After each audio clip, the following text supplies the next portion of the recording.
നിൽക്കുന്ന ഈ കബറുണ്ടല്ലോ, അതായത് 19 വയസ്സായ ഒരു മുത്തുമോന്റെ ഒരു കബറാണ്. രാവിലെ സ്കൂളിലേക്ക് പോയതാണ്. അപ്പൊ അവിടുന്ന് ആക്സിഡന്റ് ആയിട്ട് മരണപ്പെട്ടു പോയതാണ്. നിങ്ങൾ ആലോചിക്കണം നിങ്ങൾ. അപ്പൊ നമ്മളെ സ്വന്തം മാതാപിതാക്കൾ പറഞ്ഞു കൊടുക്കുക മക്കളോട് എന്ത് മെല്ലെ പോകാൻ വേണ്ടിയിട്ട് ശ്രദ്ധിച്ചു പോവാനൊക്കെ. അത് ആൺകുട്ടികളായാലും പെൺകുട്ടികളായാലും മരണപ്പെട്ട് കഴിഞ്ഞ് നമ്മൾ സങ്കടപ്പെടാന്നല്ലാതെ നമുക്ക് ഒന്നും ചെയ്യാൻ കഴിയൂല. നിങ്ങൾ ആലോചിക്കണം നിങ്ങൾ. ഇന്നിപ്പോ 2:30 മയ്യത്ത് കബറിൽ ഇന്ന് കൊണ്ടുവരും.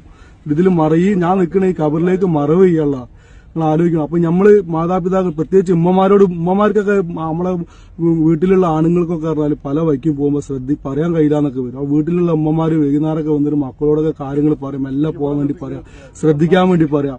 കാരണം മരണമാണ്, കയ്യിൽ നിന്ന് പിടുത്തം വിട്ട കേസാണ്. നമുക്ക് ആർക്കും എന്ത് ടെക്നോളജി ഉപയോഗിച്ചാലും കയ്യിൽ നിന്ന് പിടുത്തം വിട്ട കേസാണ്. ഇങ്ങനത്തെ കാര്യങ്ങളൊക്കെ ഒന്നും ചെയ്യാൻ കഴിയൂല.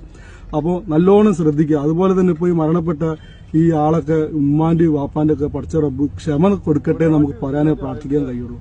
അതുപോലെ കൂടെ ജന്നാത്തുൽ ഫിർദൗസിൽ ഉൾപ്പെടുത്താനേ നമുക്ക് പ്രാർത്ഥിക്കാം. അപ്പൊ മയ്യത്ത് ഇപ്പോൾ ഇവിടെ എത്തും. അപ്പൊ നിങ്ങൾ എന്ത് ചെയ്യാരോ, ഞാൻ ഈ പറഞ്ഞ കാര്യം എത്രയും പെട്ടെന്ന് മറ്റുള്ള ആളിലേക്ക് എത്തിച്ചു കൊടുക്കുക. എത്രയും പെട്ടെന്ന് എത്തിച്ചു കൊടുക്കുക. നിങ്ങൾ കേട്ടതിന് ശേഷം എത്രയും പെട്ടെന്ന് എത്തിച്ചു കൊടുക്കുക. ഒരു മെസ്സേജ് ആയിട്ട് കൂട്ടുക. അസ്സലാമു അലൈക്കും.